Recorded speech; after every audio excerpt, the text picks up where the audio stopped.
We're live? Hey, what's up everyone? I'm right here at MonsterGadgets. Run the intro.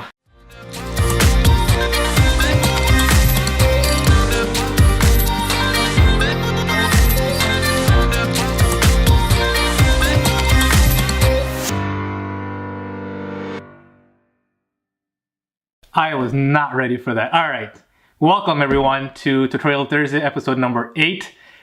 Thank you so much for joining me. If you're new, please consider subscribing and also check out my previous video, which I'll link here.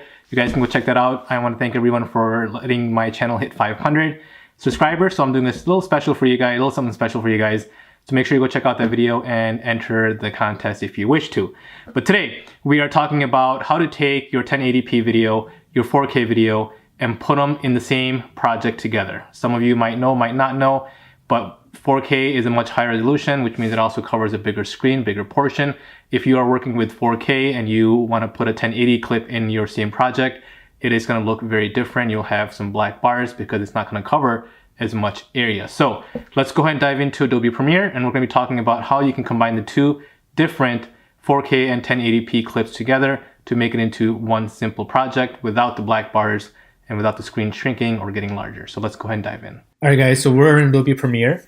And as you can see, I've got two clips loaded on here. One is a 1920 by 1080, that's the normal full high definition. And then 3840 by 2160, that's a 4K video. Yours might be somewhat different. It could be 4096 by 2160, it doesn't matter. It's just a different resolution, but still 4K. So first, let me go ahead and show you what happens when you have a normal 4K video. You go ahead and drop it in the timeline, and then you've got your normal high definition 1080p clip. And as you can see, the 4K, it covers a full screen, and 1080p is a much smaller. So because the scaling of the video is much different, this is why you see the black bars under the 1080p versus the 4K. So let me just go ahead and delete these out of here, and then I'm going to show you how we can fix that. So the first thing you want to do is you want to go on to File, click on New, and then click on Sequence. And then from here, you want to have, you've got a couple different options to pick from. We're going to go under the actual red camera setting, and then we're going to go on to high definition 4K. And then from here, we're going to go ahead and pick the 4K 16 by 9, 23.976 frame rate that matches what we shot at. And our HD video is 3840 by 2160. That's our 4K video.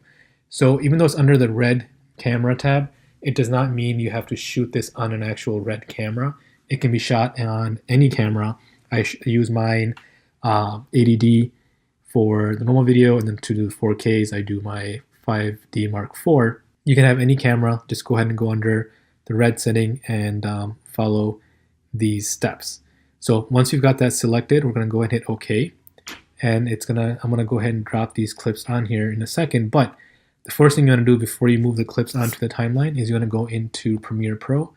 You're going to go to Preference, and you want to go to Media. From here, you want to go ahead and select where it says None under Default Media Scaling, and you want to go to Scale to Frame Size. And I'll show you why we have to do this first. Go ahead and click on OK. And then now let's go ahead and drag our files. This is a 4K file. Let's go ahead and drag that on here. And let's go ahead and drag our 1080p file on here. And as you can see, this is going to go ahead and fix that issue. It brought it up to scale automatically. Now, the reason why we did the change under Preference and Media, let's go ahead and delete this 1080p clip off of here. And let's go back and go into Media. And let's just go ahead and set to None. Hit OK. And now let's go ahead and drag our 1080p clip on here. So what it's going to do is, it's not going to still scale up to the appropriate 4K scale. So that's why I said even though we've created a new sequence, it's important that we tell Premiere that, hey Premiere, you have got to basically scale this up to the appropriate frame size. So let's go ahead and do that again. Hit OK. We're going to go ahead and delete that and bring it back on here.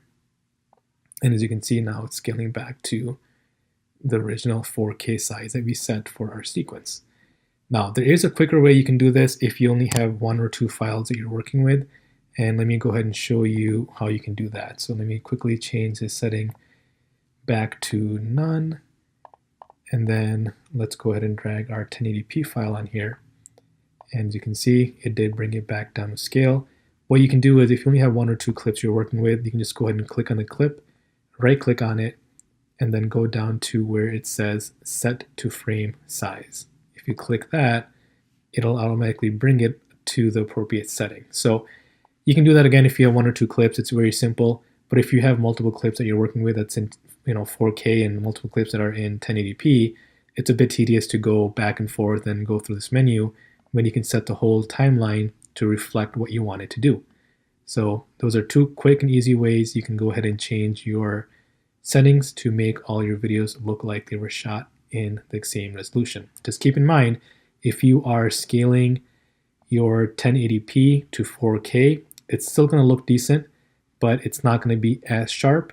But if you're downgrading from 4K to 1080p, it's still going to be sharper, even though the 4K video will be sharper in downscaling it to 1080. So just keep that in mind. It'll still look decent, but anything that you upscale from 1080 to 4K, it's not going to be as sharp as it would be in the original 4K. So with that being said, let's go ahead and jump out of Adobe Premiere.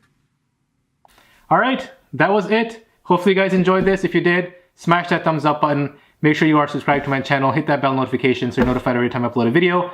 And I will see you next time. Goodbye.